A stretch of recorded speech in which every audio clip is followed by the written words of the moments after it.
खुलुमबाय लोगोफोर आंनि आरोबाव गुबुन मोनसे भिडिअआव नोंथांमोन बयखौबो बरायबाय। थाम्बनेलखौ नायनानै नोंथांमोना बयबो मिथिखाबाय जानांगौ।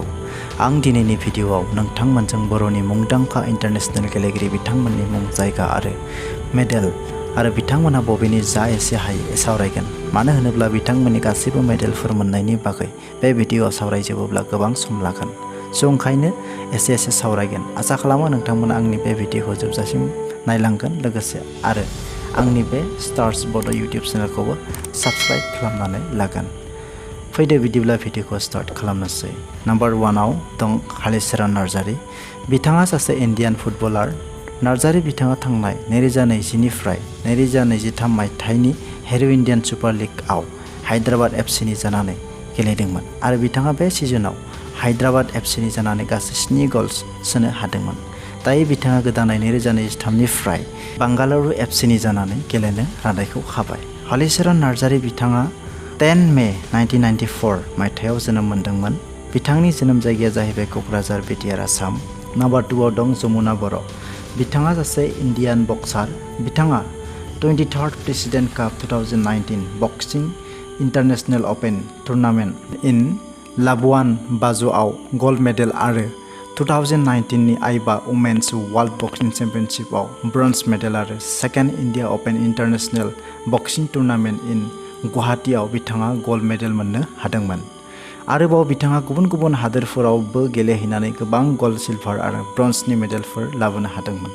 जमुना बर'आ दायो आसाम सरकारनि आन्डाराव एक्साइज इन्सपेक्टर हिसाबै जबबो मावो। बिथांनि जोनोमा 7 मे 1997 मायथाइयाव जादोंमोन आरो बिथांनि जोनोम जायगाया जाहैबाय सनितपुर आसाम। नाम्बार 3आव दं दुर्गा बर'। बिथाङा सासे इन्डियान फुटबलार आरो बिथाङा लास्ट हिर' इन्डियान सुपार लीगखौ नर्थ इस्ट इउनाइटेड एफसीनि जानानै गेलेदोंमोन। दायो बिथाङा गुवाहाटी एफसीनि जानानै गेलेयो। दुर्गा बर'आ 28 जानुवारि 1987 मायथाइयाव जोनोम मोनदोंमोन। बिथांनि बार्थ प्लेसआ जाहैबाय गेन्द्राबिल क'क्राझार बिटिआर आसाम। नाम्बार 4आव दं अंकुसिता बर'। बिथाङा सासे इन्डियान बक्सार। अंकुसिता बर'आ 2017 मायथाइनि आइबा इयुथ वमेन्स वर्ल्ड बक्सिं चेम्पियनशिपआव सनानि मेडेल मोननायजों लोगोसे द बेस्ट बक्सार बिमुंखौबो बिथाङा मोननो हादोंमोन। अंकुसिता बर'आ द first north east Olympic games 2018 इम्फलाव सनानि मेडेल मोननो हादोंमोन। अंकुसिता बर'आ 6 अक्ट'बर 2000 मायथाइयाव जोनोम मोनदोंमोन आरो बिथांनि बार्थ प्लेसआ जाहैबाय मेघाय सारनिगाव सनितपुर आसाम आरो बिथांनि वेटआ जाहैबाय 64 केजि। नाम्बार 5आव दं अपुर्ना नार्जारी। बिथाङा सासे इन्डियान वुमेन फुटबलार। नार्जारी बिथांनि कारेन्ट टीमआ जाहैबाय सेटु 2023। बिथाङा 8 जानुवारि 2004 मायथाइयाव जोनोम मोनदोंमोन। बिथांनि बार्थ प्लेसआ जाहैबाय क'क्राझार बिटिआर आसाम। नाम्बार 6आव दं फैलाव बसुमतारी। बिथाङा सासे इन्डियान बक्सार।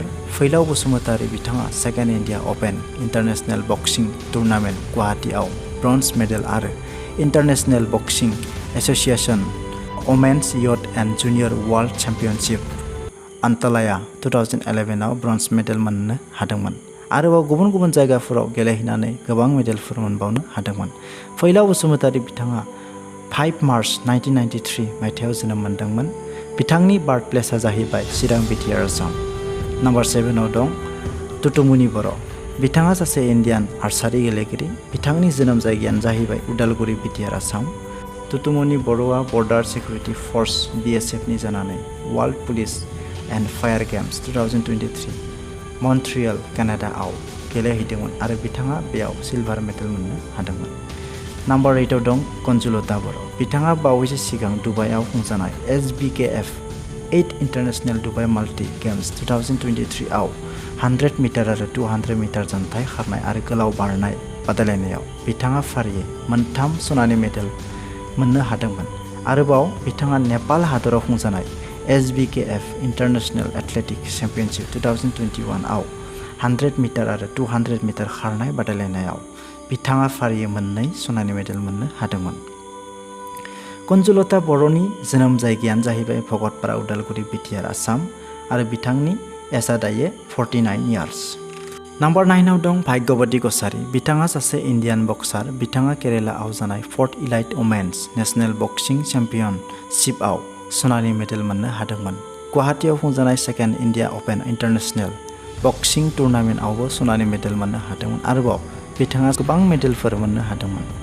भाग्यवती कछारीया 1 जानुवारि 1992 मायथाइयाव जोनोम मोन्दोंमोन आरो बिथांनि जोनोम जायगाया जाहैबाय टांग्ला उदालगुरि बिटिआर आसाम। स' लोगोफोर दिनैनि भिडिअ'आ एसेनोसै।